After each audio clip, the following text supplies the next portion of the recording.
주 안에서 이렇게 뵙게 되어서 감사합니다. 우리 같은 노회를 섬기고 있고 요즘 일산 지역에 이런 소문이 돌고 있습니다. 송산제일교회가 대세더라. 들어보셨어요? 예. 제가 요즘 송산제일교회 좋은 소문이 또 아름다운 일들이 많다라는 멀리서 듣다가 오늘 예배 같이 이렇게 초대받아서 너무 감사드리고 또 교사 헌신 예배로 드리게 됨을 감사합니다. 혹시 선생님들 계시면 한번 손 한번 들어봐 주시겠어요? 혹시 어떤 분들이 계신지. 예. 감사합니다. 네, 고맙습니다. 네, 감사합니다. 우리 모두가 다 헌신해야 되는 거니까. 예, 여름에 교사들만 하는 게 아니라 온 교회가 하나님 앞에 나아갈 때에 오늘 저와 여러분이 서로가 은혜 받는 시간이 되기를 원합니다. 미리 말씀드릴 것은 제가 우리 신동신 목사님, 앞으로도 신동신 목사님, 뒤로도 신동신 목사님, 너무 좋으신 목사님, 그리고 무엇보다 말씀이 너무 좋으세요. 그래서 아멘. 네. 그래서 말씀의 은혜는 이분에게 다 받으세요. 저는 왜 왔느냐? 잘생겨서 왔습니다. 제가 목사님보다 나은 게 별다른 게 없는 것 같은데 조금 더 생겼다. 이것도 안 먹히면 저는 오늘 죽쓰는 겁니다. 근데 특별히 정말 좋은 교회에서 좋은 목사님이 계신 곳에 이렇게 말씀을 나눌 때에 저는 말씀과 더불어서 약간 제가 경험했던 이 다음 세대, 그리고 그때 하나님이 지금도 역사하시고 계신 또 앞으로 나아갈 방향에 대해서 같이 기도하면서 걸어가 보면 어떨까 생각을 합니다. 그런 부분에서 어떻게 살 것인가, 하나님 앞에 어떤 모습으로 서면 좋을 것인가를 좀 나누고 싶습니다. 개인적으로 저는 한 25년 정도 사역의 필드에 부름을 받았습니다. 저한테는 대단히 영광스러운 자리였고 정말 소중한 부르심이었습니다. 제 꿈은 좋은 장로가 되는 것이었습니다. 저희 형제들이나 집안에 교사가 많아서 당연히 저의 꿈도 교단에 서서 학생들을 전도하리라, 이런 어떤 마음에 좀 꿈을 품었습니다. 그러다가 중간에 하나님의 부르심을 받고 전도사로 첫 사역을 할 때를 잊을 수가 없습니다. 너무 영광스러운 거예요. 그래서 선배 목사님에게 부탁을 드렸습니다. 목사님, 저를 전도사라 부르지 말고 이름을 불러주세요. 하서가. 그랬더니 그럴 수는 없다고, 전도사님을 어떻게 이름을 부르냐. 제가 전도사로 섬기기에 너무 부족한 것 같습니다. 그렇게 이렇게 교육부서를 섬기기 시작했어요. 처음 유초등부 4, 5, 6학년을 섬겼습니다. 첫 주에 딱 갔더니 41명이 아이들이 예배를 드리더라고요. 딱 1년을 섬겼습니다. 1년을 섬기고 128명이 되었습니다. 그런 교회에서 교회의 제일 다크호스인 중학생들을 섬겨라. 그래서 중학생들을 섬기기 시작했습니다. 역시 중학생 부서에 갔더니 한 45명 정도가 예배를 드렸습니다. 3년을 섬겼어요. 142명이 되었습니다. 마지막 주에. 그리고 났더니 청년들을 좀 섬기면 좋겠다. 그래서 저보다 나이 많은 청년부를 섬겼는데 청년부에 갔더니 청년들이 8명 모이더라고요. 와, 그래서 1년을 섬겼습니다. 55명이 되었습니다. 잘생김에 일어나는 역사입니다. 그때 약간 좀 이웃교회 소문도 나고 해서 노회 교사 강습회를 하면 강사로 이렇게 좀 섬기는 일들을 하기 시작했습니다. 여러분도 우리 노회가 있지 않습니까? 그렇게 하다가 좀 공부를 해야 되겠다라는 마음에 이제 유학을 가서 섬겼는데 저한테 30대 젊은 가정을 섬기라는 거예요. 이민교회에 30대 가정이 별로 많지 않은데 4가정이 계시더라고요. 1년 반을 섬겼습니다. 25가정 되었습니다. 그리고 학교를 옮기게 되어서 보스턴 지역에서 역시 이민교회를 섬겼는데 이번에는 2세들을 섬기라는 거예요. 참고로 2세들은 영어로 설교를 하고 영어로 선교 공부를 해야 됩니다. 목사님, 저 때문에 영어가 지금 엄청 고생하고 있는데 제가 어떻게 이 영어 그룹을 섬길 수 있겠습니까? 그랬더니 저희 목사님이 할 수 있다는 거예요. 해보라는 거예요. 그래서 했습니다. 설교를 하고 내려오면 아이들이 지적질을 하는 거예요. 목사님 발음이 그게 아닌데 이게 말이 안 되는 말을 지금 하고 계시다고. 설교만 하면 지적질을 해요. 그래서 제가 주의를 줬습니다. 야, 이제 하지 마. 나 그냥 내가 알아서 할 거야. 근데 신기한 게 그 말도 안 되는 영어로 설교를 하는데 애들이 눈물을 흘리는 거예요. 놀렐루야. 처음에 갔더니 아이들이, 이민교회 아이들 한 11명이 왔어요. 참 사정이 있어요. 한국에서 왕따 당하거나 아니면 좀 도움이 필요한 애들이 많은 그룹을 차지하고 있습니다. 또 그 중에 부모님 때문에 온 아이들, 여러 가지 이유들이 있어요. 상황을 들어봤더니 너무 어려운데 역시 2년 좀 안 되게 섬겼더니 아이들이 한 30명 가량 모였어요. 그리고 하나님의 부름으로 이제 목회를 개척해서 하고 있는데요.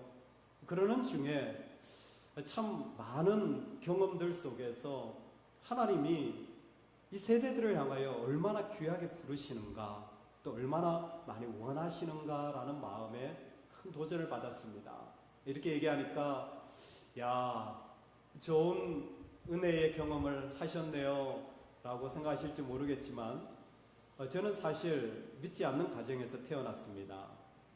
저희 부모님이 믿지 않고 농사를 짓는 집안에서 농사꾼의 아들로 태어나서 저 혼자 교회를 다녔어요. 마침 저희 동네가 전시만 사는 동성부락입니다. 온통 동네에 전시밖에 없어요. 오씨 한 분, 김씨 한 분. 예, 그래서 우리는 이름을 부르지 않습니다. 김씨네, 오씨네. 예, 그런 동네에 동네에 가면 전부 다 친척이에요. 나이가 적건 많건 다 연결되어져 있습니다. 그러던 중에 친척의 손에 이끌려서 어릴 때부터 주일학교를 다닌 거죠.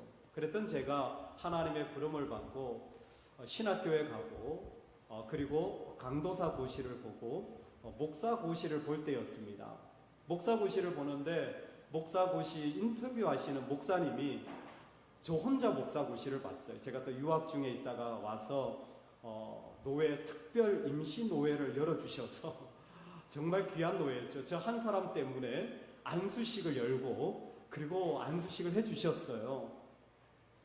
인터뷰하시는 목사님이 저를 쭉 보시더니 거두절미하고 이렇게 말씀하셨습니다.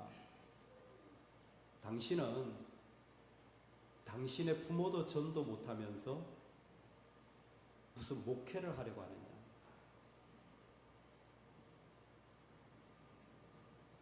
제 평생 잊을 수 없을 거예요.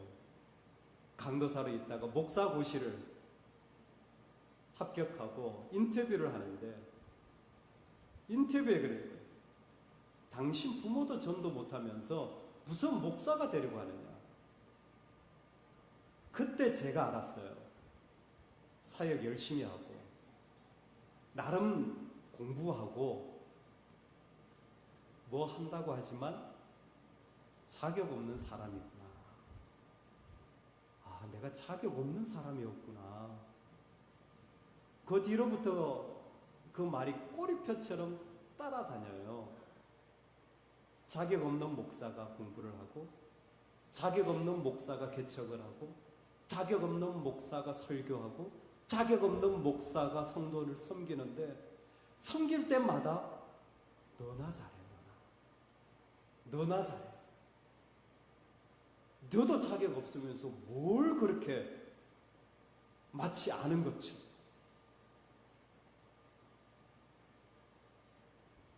어떤 분들에게는 자연스럽게 가족이랑 예배드리는 분들이 있어요. 저는 50년을 기도해서 얼마 전에 처음 가족이 예배를 드렸습니다. 어떤 분들은 태어나면서부터 가족과 예배 드리는 게 익숙하신 분들이 있어요. 어떤 사람은 50년을 눈물로 기도해서 온 가족이 모여 시골에 계신 목사님을 모시고, 저도 목사지만 아니요, 목사님을 모시고 예배를 드리는데, 하나님, 어떤 사람들은 당연한 게 어떤 사람에게는 이렇게 긴 시간이 필요했군요. 그게 지금 여러분 앞에 서 있는 저입니다. 저는 그렇게 긴 시간을 기도했고, 긴 시간을 눈물을 흘렸고, 자격 없는 모습으로 하나님 앞에 나아갔습니다. 섬기려는 자의 제일 큰 어려움이 무엇이냐면, 저는 똑같다고 생각되어집니다. 열심히는 할 수 있어요. 여러분 그렇지 않습니까? 열심히는 할 수 있죠. 그거 하면 되니까. 근데 아무것도 나타나지 않는 거예요. 열매가, 아니면 어떤 역사가, 아니면 어떤 잘 되는 일들이, 아니면 어떤 변화가. 여러분, 이 일들이 일어날 때 쉽게 우리는 스스로 자격 없다는 생각을 많이 하게 됩니다. 오늘 하나님 앞에 서 있는 죄인된 우리가 가져야 될 중요한 삶의 모습입니다. 저나 여러분이나 믿음의 집안에 태어났건 아니건, 목사이건 성도이건 상관없이 우리 모두는 다 심판받을 죄인입니다. 멸망받을 죄인이에요. 조금 잘생긴 죄인, 좀 덜 생긴 죄인이 있을 뿐이지.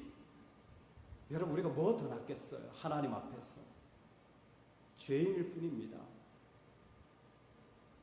그런 우리에게 주님이 오셔서 어떻게 살아야 하는지 선명하게 말씀해 주셨어요. 613개의 율법 조항을 가지고 율법사들은 날마다 찢고 뽑고 했습니다.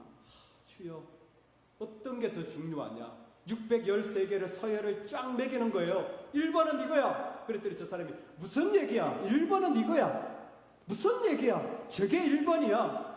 수많은 율법의 조항을 가지고 무엇이 더 중요한지를 날마다 모여서 회의하며 이야기하는 겁니다. 여러분, 그 이야기를 예수님에게 그대로 적용시켜요. 왜요? 예수님을 시험하게 하기 위해서. 당신이라면 도대체 어떻게 줄을 세우겠느냐라는 거죠. 그때 예수님께서 그 모든 계명에 대한 첫째는 하나님 사랑, 둘째는 이웃 사랑입니다. 제가 한번 여쭤볼게요. 오늘 이 이야기를 처음 들어봤다. 그래요? 어떻게 두 가지로 간단하게 설명이 돼요? 처음 들어봤다. 한번 손 들어보시죠. 아니면 오른쪽 발가락을 들어보세요. 여러분, 이 이야기를 왜 모르겠습니까? 근데 하나님 왜 이 말씀해 주실까요? 실제로 신앙생활 하다가 우리가 많이 빠지는 게 뭐냐면, 교회에 이게 중요해, 저게 중요해, 여러 맹사에 이게 중요해, 저거 중요해요. 여러분, 첫 번째는 하나님 사랑입니다. 첫 번째는 하나님 사랑이에요. 제가 여러분이 하나님을 사랑하는지 보여 증명해 드리겠습니다. 하나님을 사랑하는 자는 마음과 힘과 뜻을 다하는 모습이 있습니다. 이해되시죠? 신명기 6장 5절에 나오는 말씀이니까. 심지어 신약 성경에도 똑같이 몇 번이나 너희는 하나님을 사랑할 때 마음과 힘과 뜻을 다해 사랑하라 그랬으니까 하나님을 사랑한다면, 세상에 다른 게 아니라 하나님을 사랑한다면 내 온 마음이 하나님 거예요. 할렐루야.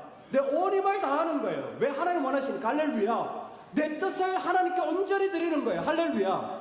여러분, 그렇다면요, 그 마음과 힘과 뜻을 다 드린 자리가 있어요. 어딜까요? 십자가입니다.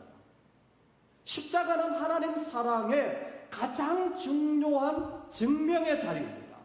하나님을 사랑하는 자는 어떻게 사랑하냐면, 어떻게 온 마음을 다하냐면, 내가 십자가에 죽어진 모습으로 하나님을 사랑하는 거예요. 왜 예수님이 십자가에 죽으셨습니까? 묻는다면 똑같은 답이 또 울려요.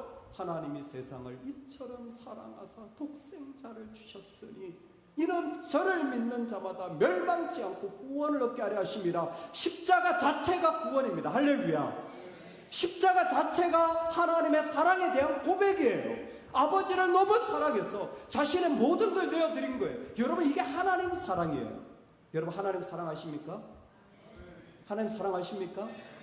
하나님을 사랑하신다면요, 내 1번이 사라지는 겁니다.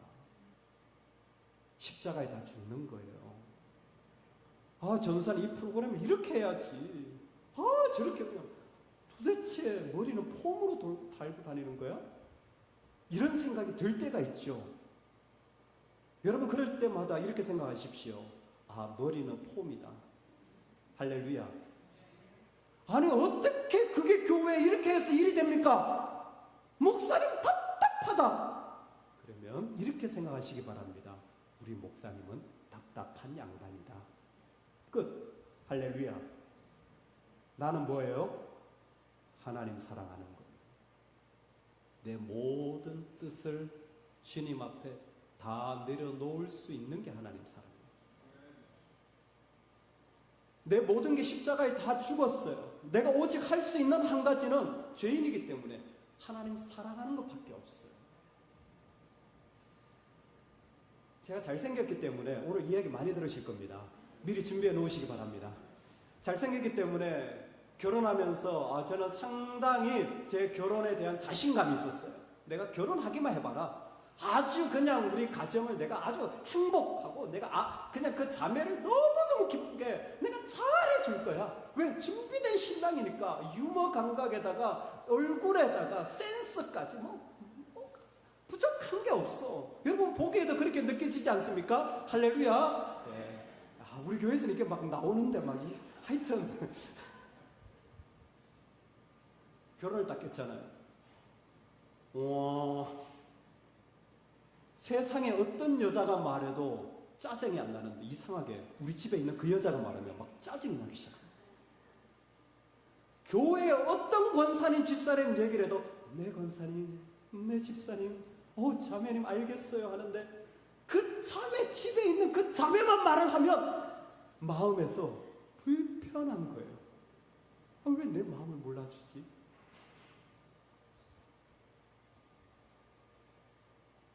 저는 십자가에 제가 죽은 줄 알았어요. 제 꿈과 인생을 포기하고 저는 주님 부르심에 아멘하여서 주님 앞에 나아갔거든요.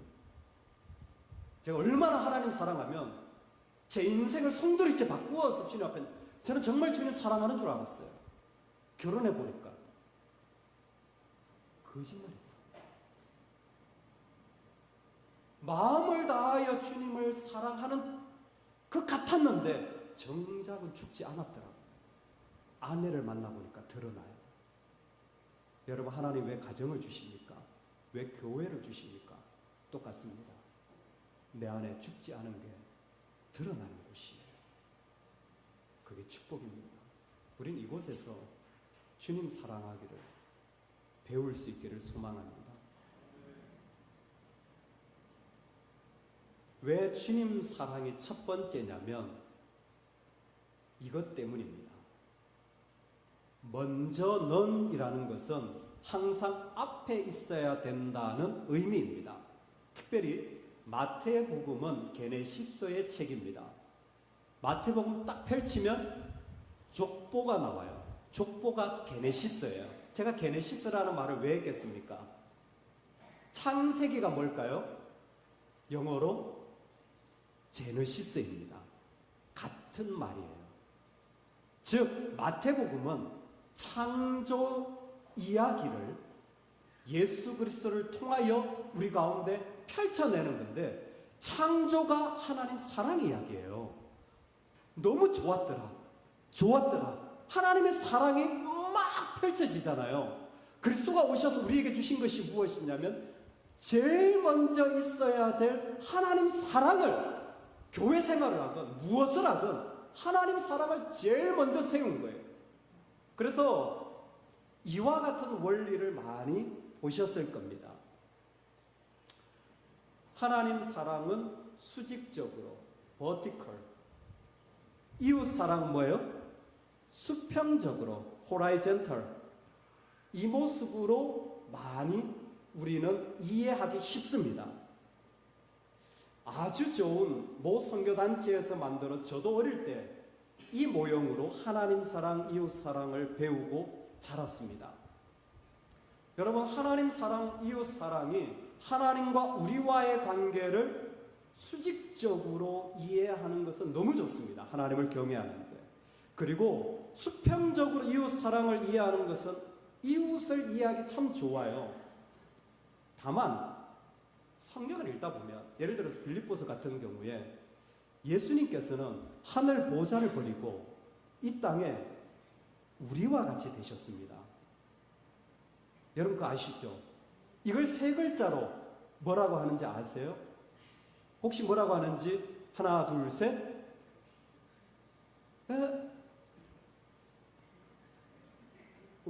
뭐라고요? 뭐라고요? 크게. 아유, 제가 이게 눈도 작고 귀도 작아요. 자, 크게 하나 둘 셋. 네, 성육신이라고 말하죠. 아, 역시 인간이 되신 거예요. 예수님이 인간이 되셨습니다. 여러분, 예수님은 원래 이러신 분이에요. 근데 예수님 어떻게 되셨어요? 인간이 되신 거예요. 그러니까 하나님은 우리보다 크신 분이기도 하지만 예수 그리스도로 우리와 같아지신 호라이젠탈한 이 모습이 복음에 기본적으로 깔려져 있습니다. 저는 복음의 모습이 남자건 여자건 헬라인이건 유대인이건 부자건 가난하건 모두 복음 앞에서 동등하다고 생각되어집니다. 꼭 하나님과의 관계가 수직적이지 않아도 수평적으로도 주님은 역사하시는 거예요. 그래서 저는 이렇게 한번 설명드리고 싶습니다. 우리 저를 따라서 한번 해보겠습니다. 자, 오른손을 이렇게 한번 올리시고 왼손을 아래로 붙여보시기 바랍니다. 이렇게. 어렵지 않죠? 위에 있는 게 뭘까요? 요게 하나님 사랑입니다. 그리고 아래에 있는 게 뭘까요? 이웃 사랑입니다. 하나님 사랑이 먼저예요. 근데 이게 붙어져 있어야 돼요. 하나님 사랑이 곧 이웃 사랑이 되어집니다. 성경을 보면 재미있는 게 먼저는 하나님 사랑이고요. 둘째는 이와 같으니라고 반드시 두 번째라고 순서를 매겨놨어요. 이건 대단히 중요한 헬라어적인 의미가 있는데 복잡한 건 다 빼고 그게 무엇이냐면 이 둘째는 첫 번째로 붙어 왔다라는 거예요. 그래서 둘째는 이와 같으니라는 표현이 그냥 표현이 아닙니다. 즉 이웃 사랑은 어디로부터 오느냐? 하나님 사랑으로부터 온다라는 거예요. 하나님 사랑이 되어지면 그 사람이 진정한 이웃 사랑을 하는 거예요. 아우, 내가 사랑할 수 있죠. 예, 그거는 인간 A입니다. 그건 복음이 아니에요. 우리의 사랑은 어디에서부터? 하나님 사랑에서부터 오는 사랑이에요. 우리가 섬기려고 할 때에 하나님의 사랑이 나의 사랑 되기를 주의 이름으로 축원합니다. 난 자격도 없어요. 나는 원래 마음이 메말라 있어요. 나는 무뚝뚝해. 괜찮아요. 하나님이 날 사랑하시는 걸 알면 그거 붙잡고 사랑하면 되는 거예요. 하나님이 나를 얼마나 귀하게 여기시는지를 알면 그거 부여잡고 그 자리로 나아가면 되는 겁니다. 우리 모두가 특별히 영혼을 만날 때에 내가 준비할 것은 프로그램이나 일이 아닙니다. 하나님 사랑을 준비하는 이 사랑이 있으면 영혼을 향한 사랑은 뿜어져 나오게 되어져 있어요. 그리고 그거 가지고 사랑하면 변화됩니다. 왜? 주님이 사랑하시고 역사하시기 때문입니다. 주님이 그 속에 그 일을 이루시는 분으로 오시기 때문에 그래요. 오늘 교사 헌신 예배이기 때문에 저는 이 부분에서 조금 실제적인 이야기 몇 가지를 같이 나누고 싶습니다. 여러분, 우리가 섬기는 자리에 들어갈 때 교사는 너무 좋은 자리고요. 집사님이든 권사님이든 장로님이든 심지어 저 자신도 저는 똑같은 원리라고 생각을 합니다. 하나님 사랑이 먼저예요. 내가 정말 주님을 사랑하는가? 내가 온 힘을 다하여 그 주님을 사랑하는 마음으로 살아가고 있는가? 내 것이 사라져도 괜찮은가? 자녀 앞에서, 아내 앞에서, 성도들 앞에서 확인하는 거예요. 내 모든 생각 없어져도 괜찮다. 할렐루야. 심지어 이렇게까지 생각합니다. 내 생각대로 되면 망한다. 주님 뜻대로 돼야지 내 생각은 아닙니다. 이건 내가 원하는 생각인데 목사님 제 생각대로 안 하셔도 돼요. 성도님 제 생각대로 안 하셔도 돼요. 전도사님 제 생각대로 안 해도 돼요. 주님 뜻이 일어나기를 원합니다. 왜? 나는 죄인이니까. 근데 그 하나님 사랑이 내 안에 있으면 이웃 사랑으로 펼쳐지는 거예요. 이게 섬기는 자의 첫 번째 토양입니다. 제임스 스미스가 한 이 도전을 기억하십시오. 세상 secular education은, 세상 교육은 머리를 채우는 것이다. 그러나 기독교 교육, Christianity education은 가슴을 채우는 일이다. 저는 중요한 일이라고 생각합니다. 우리는 머리를 채우는 필요합니다. 그러나 그 가슴이 진정하게 응답하느냐에 우리의 섬김이 달려져 있는 거예요. 그 가슴으로 나가는 걸 어떻게 아느냐? 이건 자신밖에 모릅니다. 이거는 만나는 그 대상밖에 몰라요. 내가 온 힘을 다하여 하나님 앞에 나아가는지는 사실 하나님 그분밖에 몰라요. 중학생 사역을 하다가 사실은 동시에 청년부 사역을 하면서였습니다. 이쯤 되면 사역자는 자신감이 있어요. 경험이 쌓이기 때문에. 그래서 청년들하고 열심히 사역을 했습니다. 저는 성경 공부를 좋아하기 때문에 성경 공부를 시작했어요. 일주일에 5개를 했습니다. 청년들은 일주일에 성경 공부를 5개 했어요. 그 중에 하나가 리더십이었는데 한번 시작하면 4시간씩 합니다. 10주를 하는데 회비가 20만 원이에요. 벌금이 있습니다. 숙제 못 해오고 늦게 오고 결석한다. 최고로 많이 벌금 낸 청년이 24만 원을 냈어요. 야, 너는 돈으로 하냐? 나중에는요, 성경 너무 막 피곤하니까 심지어 없던 청년부 새벽 기도도 만들어가지고 막 열심히 했습니다. 문제는 저였어요. 제가 중학생들을 볼 때에 여러분 요즘 진짜 아이들 불쌍합니다. 어떤 아이를 전화를 왠지 하고 싶어서 11시에 전화를 했어요. 그때 전화를 받아요. 야, 안 잡으면 뭐하니? 전사님 전화하셨잖아요. 뭐하니 지금? 그랬더니 자기 집에 혼자 있다는 거예요. 밤 11시에. 그래서 왜 혼자 있니?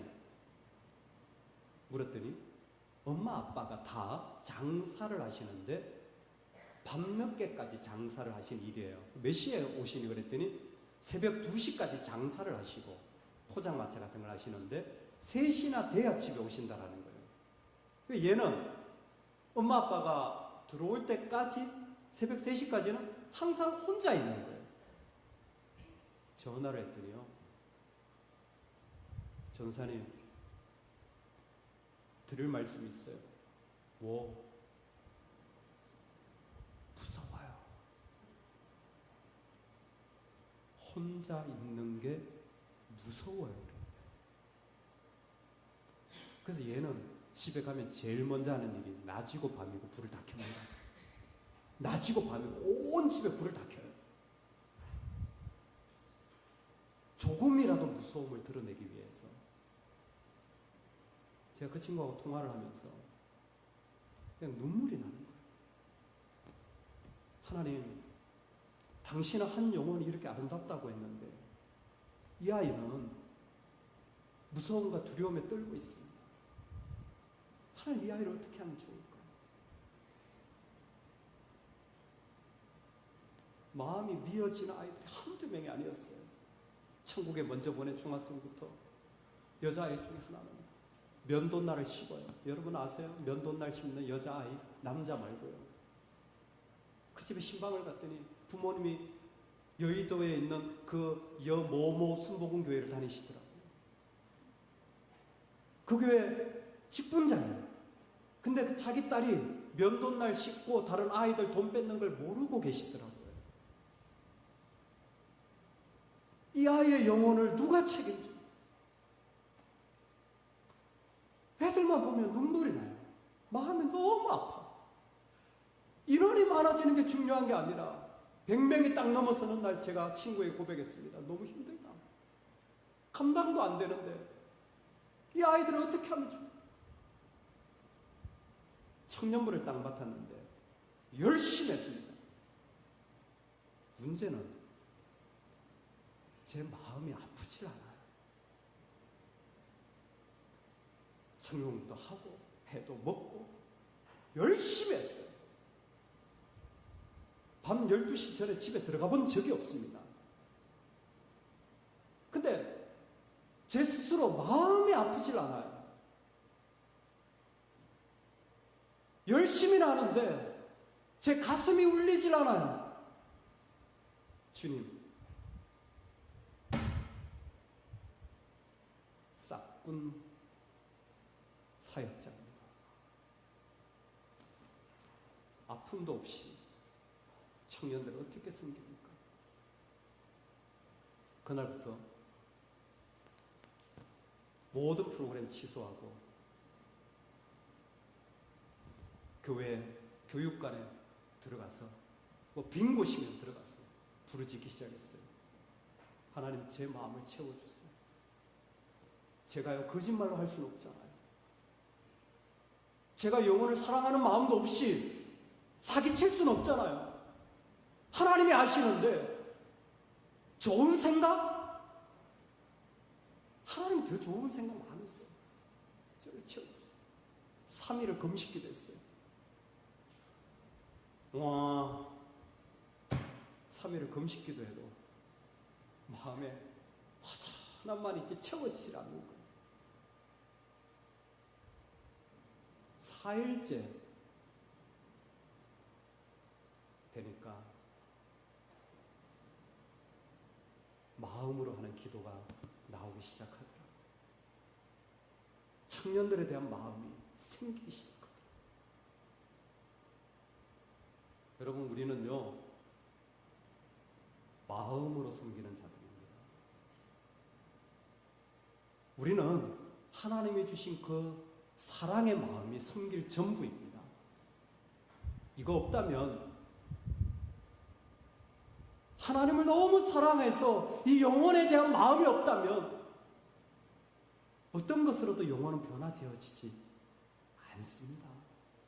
그러나 이 마음만 있다면, 그 하나님의 사랑으로 영혼을 만난다면 아무것도 없어도 그 영혼은 변화되어지는 줄로 믿습니다.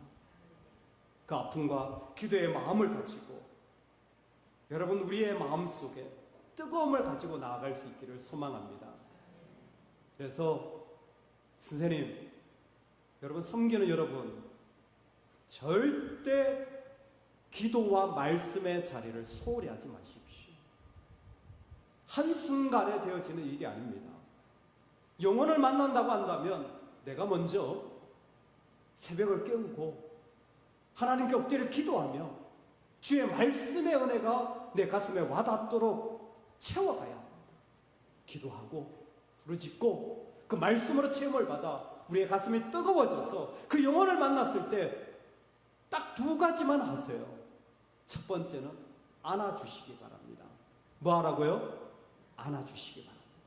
애들만 오면 안아주세요. 그리고 축복해 주세요. 주님의 마음으로 축복해 주세요. 네가 오니까 참 좋다. 뭐라고요? 네가 오니까 참 좋다. 야, 너를 보니까 살 것 같다. 뭐라고요? 너를 보니까 살 것 같다. 너를 보니까 내 기분이 정말 좋아. 뭐라고요? 너를 보니까 내 기분이 정말 좋아. 여러분, 제가 상담학 공부했습니다. 상담학에 나오는 연습 과정입니다. 실제로 이거 남편들한테 시키잖아요. 거의 잘 못해요. 그래서 일부러 시켜야 돼요. 왜? 훈련이 안 돼 있으니까. 근데요, 아이들을 만나잖아요. 이거 해줘야 돼요. 네가 있으니까 좋아. 난 너를 볼 때 너무 내 기분이 다 좋아져. 야, 정말 감사하다. 계속 선포해줘야 돼요. 그러면 그 영혼도 나도 은혜 가운데 만나는 겁니다. 이게 우리의 토양입니다. 그리고 제가 3P를 말씀을 드리겠습니다. 어떻게 하나님 사랑을 전달하는가? 지금까지 제 스스로도 계속 하는 일입니다. 교사건 목회자건 직분자건 똑같다고 생각되어집니다. 섬기는 자는 3P를 해야 돼요. 3P가 뭐냐면 첫 번째 P가 프레이어입니다. 여러분, 매일 그 대상을 놓고 기도하시기 바랍니다. 매일 그 대상을 이름 불러가며 기도하시기 바랍니다. 예를 들어 저는 목사잖아요. 저희 교회 지금 성도들이 천지빛깔이거든요. 몇 명인지 묻지 마세요. 꽉 차요. 근데 뭐예요? 계속 그들을 불러가면서 기도하는 게 저의 사명입니다. 선생님 뭐예요? 매일 뭐 하시라고요? 그 아이들을 위해 기도하시는 거예요. 누구를 위해, 누구를 위해, 누구를 위해, 누구를 위해 계속 기도하시기 바랍니다. 축복해달라고 계속 기도하시기 바랍니다. 그럴 때에 우리는 기도 가운데 먼저 만나야 돼요. 절대 주일날 그냥 만나면 안 됩니다. 기도 가운데 만나야 돼요. 그래서 안아줄 때 그 기도의 향기가 묻혀져 나와야 돼요. 선생님 왜 이러세요? 저를 언제 봤다고? 저를 아세요? 요즘 애들은요, 좋게 해줘도 아주 말이 힘들어요. 특히 중고등부 선생님들, 여러분들 사랑하고 축복합니다. 왜? 중고등부는요, 섬길 때 선생님들이 상처받아요. 애들이 말이 막 얼마나 장난 아닌지 전화하잖아요. 그럼 막 선생님들이 온다니까, 저 선생님 교사 못하겠어요. 왜 그래? 그러면 애들이 그냥 말을 막 그냥 얼마나 걸걸한지. 심지어 전도사가 전해도 저도 한번, 야, 잘 지내니? 그랬더니 딱 상대방이 잘 지내니 물으면, 안녕하세요 이래야 될 거 아니에요. 상대방 그 전화기에서 나오는 첫 번째 소리가, 아이 10원짜리. 전도사한테 10원짜리. 선생님이 전화하면 짜증난다. 왜 하셨어요? 싫어요. 이런 얘기를 그냥 수두룩하게 들어요. 그런데 뭐예요? 내 양이라 우리 선생님이 이렇게 여러분들 축복합니다. 그러더라도 뭐예요? 네가 날 본 적은 없지만 나는 너를 날마다 만나고 있다. 내가 너를 위해 기도하고 있어. 안아주는 거죠. 안아주는 거죠. 그래서 축복해 주는 거예요. 두 번째, 여러분 첫 번째 기도를 하고 나서 우리가 꼭 두 번째로 해야 될 일들은 무엇이냐면, 기도하고 나서 일주일에 한 번씩 만나잖아요. 일주일에 한 번씩 만날 때 꼭 아이들에게 여러분 작은 선물을 준비해 주시기 바랍니다. 뭐를 준비하라고요? 선물, 프레젠토. 선물을. 근데 반드시 기억하셔야 되는 게, 비싼 건 금지입니다. 비싼 건 타락시켜요. 500원짜리, 300원짜리, 1000원 이하 제일 좋습니다. 예를 들자면 껌 하나, 야 내가 준비했는데 딱 맞아. 연필 한 자루 다이소에서 선생님이 봤는데 야, 너 주고 싶어가지고. 여러분 매일 아이들한테 무엇인가 선물해 주시기 바랍니다. 왜 그럴까요? 아이들은 이 복음을 시각적으로 받아들입니다. 어른이랑 달라요. 우리는 말씀 가운데 받지만 아이들은 먹고 그리고 보고 듣는 것에서 그 모든 것이 복음이 되어져요. 여러분, 아이들이 예수님을 만날 수 있다고 생각하십니까? 아이들이 예수님을 인격적으로 만날 수 있다고 생각하십니까? 아멘입니다. 그러니까 아이들이 예수를 인격적으로 만날 수 있어요. 여러분, 몇 살부터 아이들이 예수님을 정말 나의 주님으로 고백할 수 있다고 생각하세요? 이건 학문적으로 말씀을 드리겠습니다. 4살이면 한 아이가 예수 그리스도를 인격적으로 만날 수 있다는 게 기독교 교육입니다. 4살이면 충분합니다. 즉 4살이면 우리의 행위들을 통하여 그 아이들은 예수님을 영접할 수 있는 거예요. 그러니까 그 아이에게 우리가 하고자 하는 것은 봐, 주님이 살아계셔. 주님이 널 사랑하셔. 주님이 너를 향하여 얼마나 원하시는지 몰라. 그것을 그 아이에게 계속 보여주는 겁니다. 그리고 여러분, 한 달에 한 번씩은 아이들에게 사랑의 메시지를 보내주시기 바랍니다. 나는 너의 팬이야. 팬레트. 팬인데 팬레트. 한 달에 한 번은 꼭 내 마음을 적어서 아이한테 전해주시면 좋아요. 저는 예전에 모든 아이들에게 학교로 편지를 보냈습니다. 지금은 안 돼요. 예전에 학교로 편지를 보내면 선생님이 그 아이에게 전해줘요. 너무 좋아하는 거예요. 나한테 편지 왔다고. 그러면 그 학급 전체가 소문이 납니다. 야, 너 어느 교회 다니니? 야, 그 전사님 대단하다, 야. 야, 나도 가고 싶다. 데려와. 아이에게 집으로 편지를 보내요. 요즘은 카톡이 되죠. 카톡도 좋아요. 근데요, 여러분, 한 달에 한 번은 꼭 편지를 보내서 내 마음을 전달해 주는 게 좋습니다. 어떻게 해요? 여러분, 월급날은 편지 보내는 날이에요. 월급날은 뭐 하는 날? 11조 하고 나서 편지 보내는 날. 내가 사랑한다고 고백하고 계속해서 마음을 나타내는 거예요. 놀랍게 있잖아요. 아이들은 그때 그 마음이 녹아지게 되어집니다. 그렇게 한 명씩 아이들의 마음을 나눌 때에 그 한 영혼이 주님 앞에 주님의 사랑을 조금만 경험하면 그때부터 그 아이가 하나님의 군사가 되어서 이 땅을 세워가는 축복의 자리에 이끌어지는 것입니다.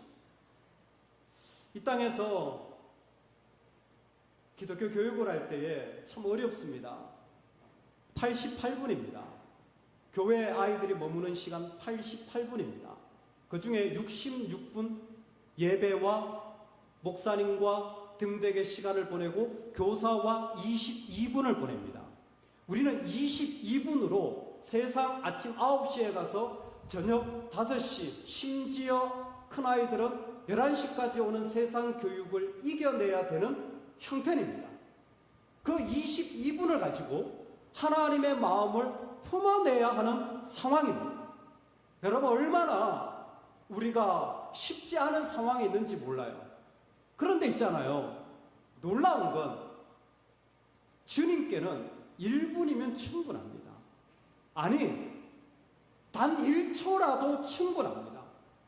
내가 하나님의 사랑으로 내 마음을 다하여 그 영혼을 맞이하면 그 영혼은 그때 주님을 만나게 되어지면 모든 게 끝이 납니다. 마지막으로 이웃을 사랑할 때 내 몸처럼 사랑하라 라는 말씀으로 좀 맺고자 합니다. 제가 부흥회를 가면 보통 4일을 하고 예전에 교사 강습회를 하면 한 일주일을 했습니다. 제가 할 얘기가 많아요. 저희 교회도 교사 교육을 이렇게 하면요, 줌으로 최소 15주를 합니다. 할 얘기가 많아요.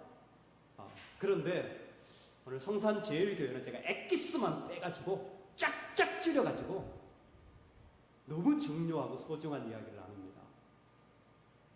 성경학교를 할 때, 여름을 지날 때 여러분 성공하는 성경학교 비결이 있습니다. 이렇게 하면 성경학교 반드시 성공합니다. 실패할 수가 없어요.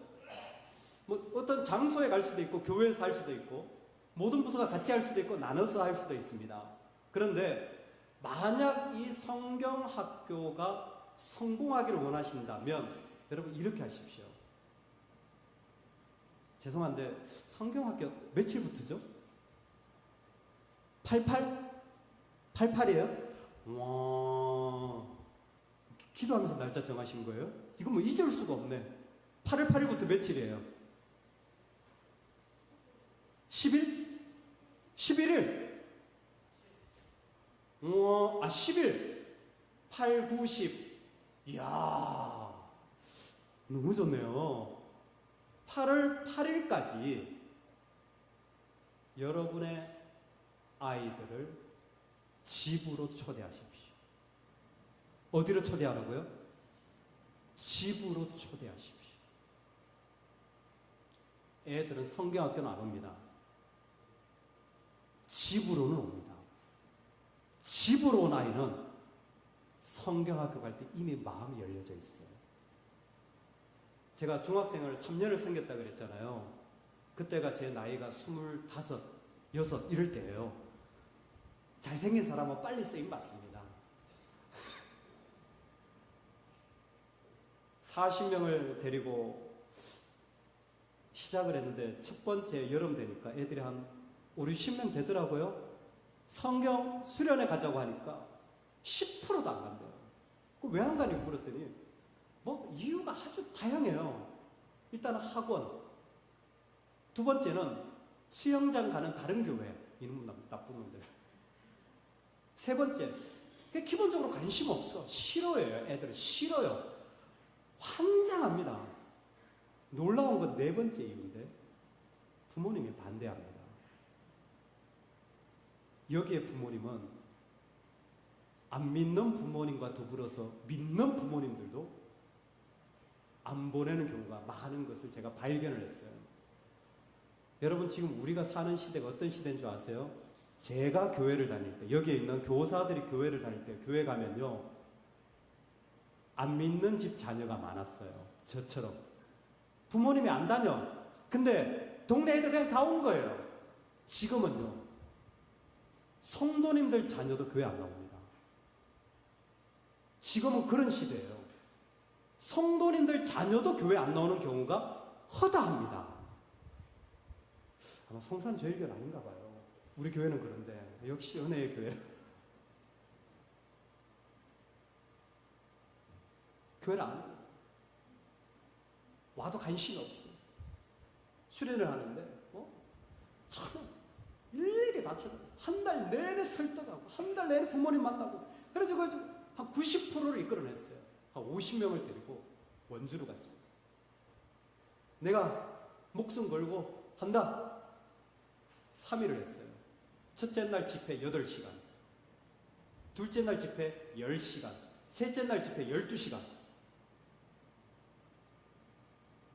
찬양 1시간, 말씀 1시간, 나머지 뭐 했겠어요? 오늘 너 죽고 나 죽자. 네가 주님 만나든지 내가 죽든지 둘 중에 하나자. 은혜 받을 때까지 기도한 거예요. 한 사람씩 붙잡고. 와, 첫 해 딱 수련하고 나서 제가 50개를 왔어요. 26세. 한 해만 그때 50개를, 팔을 들 수가 없습니다. 너무. 두 번째는 수련회 4일 했습니다. 똑같이 했어요. 6시간, 8시간. 완전히 죽을 지경이 들어요. 만날 때까지 했습니다. 제가 왜 그렇게 했느냐? 마음에 안 걸리더라고요. 그런데 나중에 알았어요. 선생님 중에 지혜로운 한 분이 있었는데 저하고 어린이 전도협회 교육을 같이 받았어요. 어린이 전도협회, 뭐 우리 교사교육 있거든요. 유초등부에 참 좋습니다. 그 TC라고 교사교육에 다 받았어요. 수료 다 했습니다.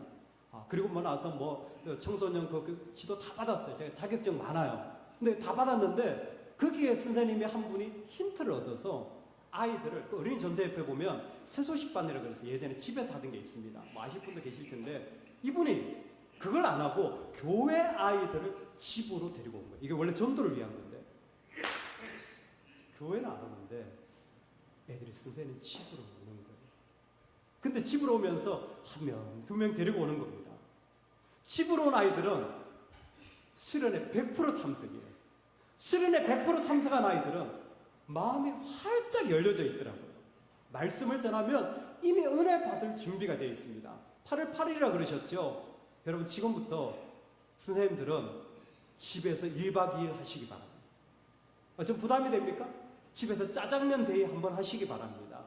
야, 나하고 영화 한번 보러 가자. 목사님, 요새 영화 값이 얼마인 줄 아세요? 그냥 제가 너무 막, 010-6633-6737 전화하시기 바랍니다. 전화선 목사 전화해요.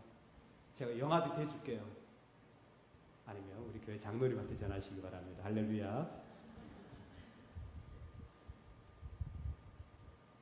내 이웃을 내 몸과 같이 사랑하라는 것은 내 몸은 더 연약한 자를 돌보라는 의미입니다.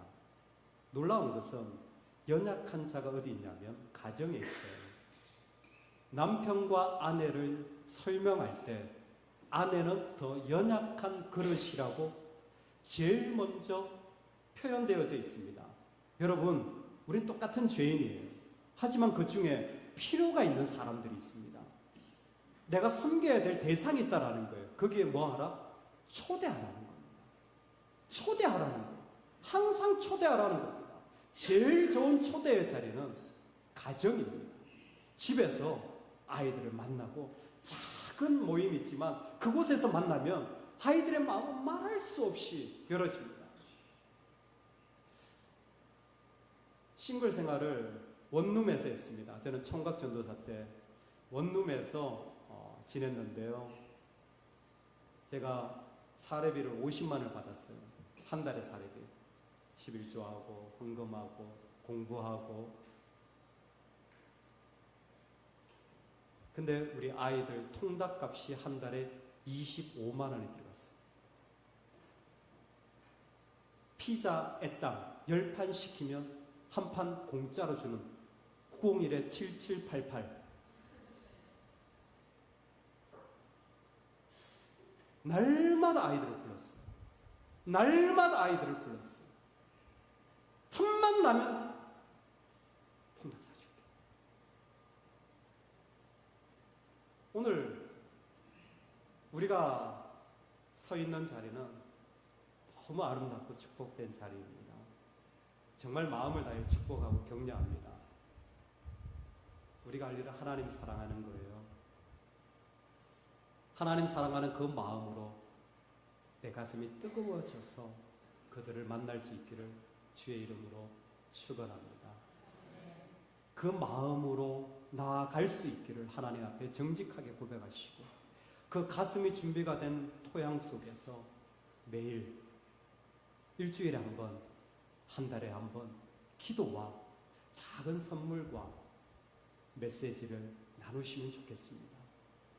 그 일 속에서 하실 수 있다면 반드시 이렇게 아름다운 시간들 전에 그들을 먼저 초대하여서 이 영광스럽고 놀라운 자리들이 채워지고 준비되어지기를 소망합니다. 저와 여러분의 삶의 자리들 속에 아름다운 하나님의 열매가 주렁주렁 맺혀지는 이 축복 가득하기를 축원합니다. 아멘.